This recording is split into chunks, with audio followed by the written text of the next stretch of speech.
Good day mga kapatid, welcome to Sharpen the Blade. Ngayon po ay ipapakita ko sa inyo kung paano mag-check ng average fuel mileage ng inyong sasakyan. What I have here is the Honda CR-V 2002. So 20 years na mahigit yung age itong sasakyan na to, and we'll see kung malakas nga sa gas itong sasakyan na to dahil as per car groups and other mechanics na nakausap ko, medyo malakas nga daw siya, of course compared sa mga sedan na 1.3 and 1.5. So let's see kung gaano ang gas consumption nito, kung worth it ba pang daily, kung worth it ba pang family car. Ano kayang tatamaan?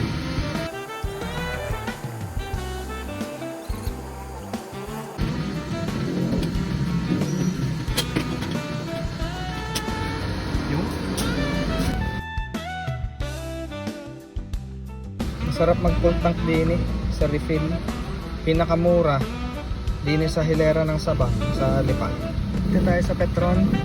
Cut off kanina, so pinag-park lang tayo saglit. So pwede na tayo magpagas. Full tank natin para sa full tank method ma-check ang fuel mileage. 56 din isa sa Riyaya. Lang kayang litro ang 100 plus mileage natin.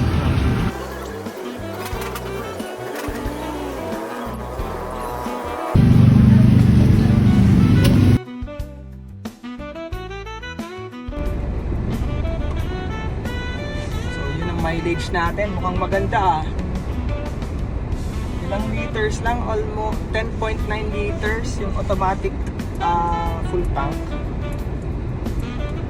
para sa 100 kilometers mahigit na biyahe from Lipa to Sariaya, Quezon. Pero bago kami nagsariaya pala, dumaan muna kami ng Batangas City.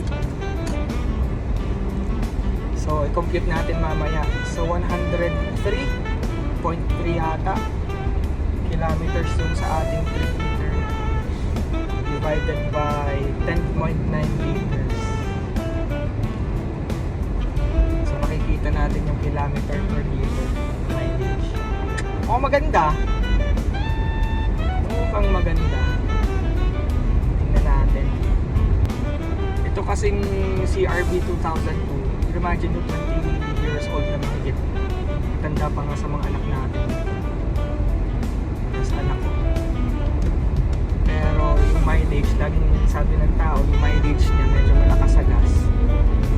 Nare-recall ko yung ating Vios na luma 2006 ay nag-average ng 11.19 kilometers per liter.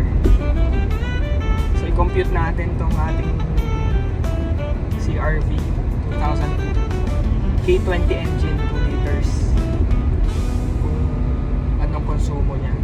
Tapos yung ride pala namin for this CR-V, ang biyahe namin nun ay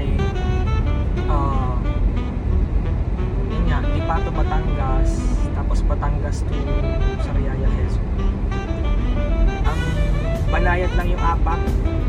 Very rare ako nag-overtake kapag talagang sobrang bagal ang nasa fast lane.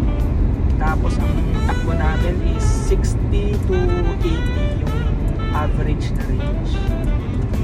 Mga most of the yung oras na pag-drive na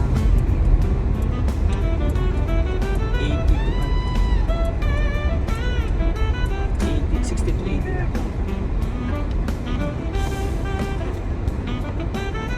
Tapos wala naman, minimal yung paghihintay, kumbaga nakastall na nag-park.